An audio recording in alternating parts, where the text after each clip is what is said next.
দেখো বন্ধুরা, রিহান আর রিহানের পাপা মিলে এই স্নোম্যানটা বানিয়েছে। অবশ্যই তোমাদের ভালো লাগবে, কারণ স্নোম্যানটা হয়েছেই এত সুন্দর যে বোতল আর বোতলের যে মুখগুলো আছে ওইগুলো দিয়ে এটা বানানো হয়েছে।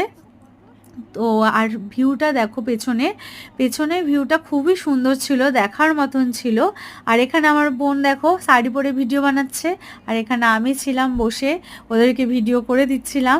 আর রিহান দেখো এখানে ও একটা ছোট্ট স্নোম্যানের মতনই ছিল, ওকে ধরে ধরে তুলতে হচ্ছিল। ও তো যেখানে পড়ছে শুয়ে পড়ছে, বসে পড়ছে, উঠতেই চাইছে না।